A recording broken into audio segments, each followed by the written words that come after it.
پاکستان اس لیے نہیں بنایا گیا تھا کہ ہمارے ہاں ٹاٹے اور برلے نہیں تھے تو ہمارے پاس اس کے بھی باپ وجود میں آ جائیں، اس لیے تو نہیں بنایا گیا تھا۔ پاکستان اس لیے نہیں بنایا گیا تھا کہ جاگیرداروں کی جاگیرداریاں محفوظ ہو جائیں، پاکستان اس لیے تو نہیں بنایا گیا تھا۔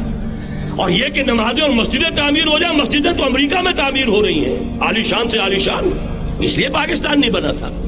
آج بھی مسلمان، میں معذرت سے عرض کر رہا ہوں مولانا سے، آج بھی بھارتی مسلمان کی ایوریج نمازی ہونے کے اعتبار سے پاکستانی مسلمان سے کہیں بہتر ہے۔ آج بھی برقع نظر آ جائے گا تو ہندوستان میں نظر آ جائے گا۔ میں نے اپنی آنکھوں سے دیکھا چند سال پہلے جب مکہ مسجد حیدرآباد دکن میں 3 دن مسلسل میری تقریریں ہوئی ہیں، 10,000 مرد اور 5,000 خواتین، اور ان میں سے کوئی بغیر برقعے کے نہیں تھی۔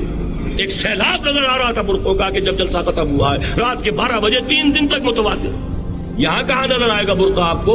یہاں تو جس کے پاس 2 پیسے ہو گئے اس نے سب سے پہلے برقع اتار کے پھینک دیا۔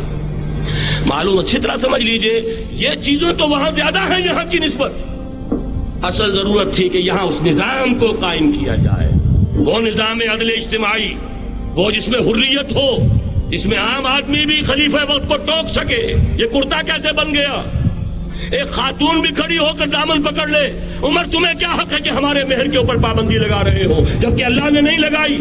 اور عمر نے کہا آج ایک بڑھیا نے وہ اب عمر کو دین سکھایا، آرڈیننس واپس۔ حضرت سعد بن ابی وقاص رضی اللہ تعالی عنہ جو فاتح ایران تھے، وہ گورنر ایسے ہی نہیں بن گئے تھے ریوڑیاں بٹی ہو اور گورنر ہی مل گئی ہو، وہ تو خود فاتح تھے ایران کے، اس لیے گورنر تھے۔ صرف ایک پرچہ پہنچا ہے بارگاہ خلافت میں، حضرت عمر فاروق کے پاس انفارمیشن آئی سعد نے اپنے گھر کے باہر ڈیوڑی بنا لی ہے اور ایک دربان کھڑا کر دیا ہے۔ حضرت بلال کو بھیجا ہے رقعہ دے کر، اور یہ حکم تھا کہ بلال پہلے تو جاتے ہی ڈیوڑی میں آگ لگا دینا، پھر یہ رقعہ دینا میرا۔ اور رقعے میں لکھا ہوا تھا اے سعد، لوگوں کو ان کی ماں نے آزاد جانا تھا، تم نے انہیں اپنا غلام کب سے بنا لیا ہے؟ یہ دربان کھڑے کر دیا اپنے آگے۔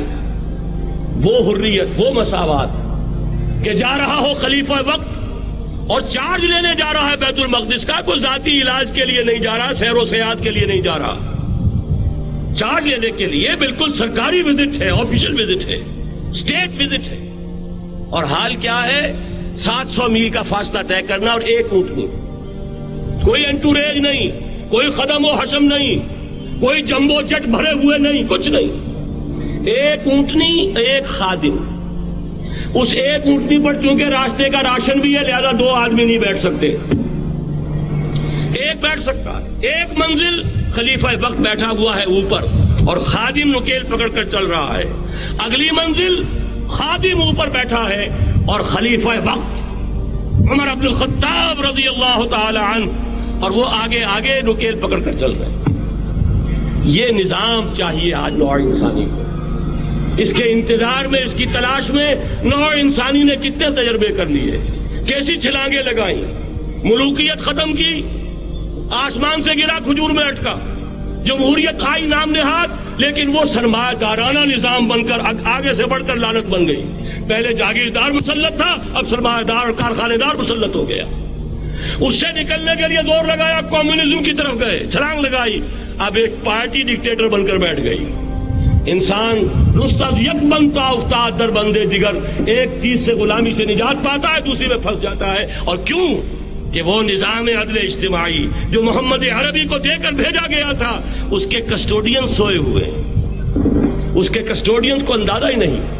یہ نسخہ تو ہمارے پاس تھا، ہمیں عمل کرنا تھا اور دنیا کے سامنے پیش کرنا تھا۔ پاکستان بنایا اس لیے گیا تھا کہ ہم اس کا ایک نمونہ دنیا کے سامنے پیش کریں گے۔ قائد اعظم نے فرمایا تھا کہ ہم یہ چاہتے ہیں کہ پاکستان کی صورت میں عہد حاضر میں اسلام کے اصول حریت و اخوت و مساوات کا ایک نمونہ قائم کر کے دکھائیں۔ کہاں ہے وہ؟ بھٹک گئے، سو گئے۔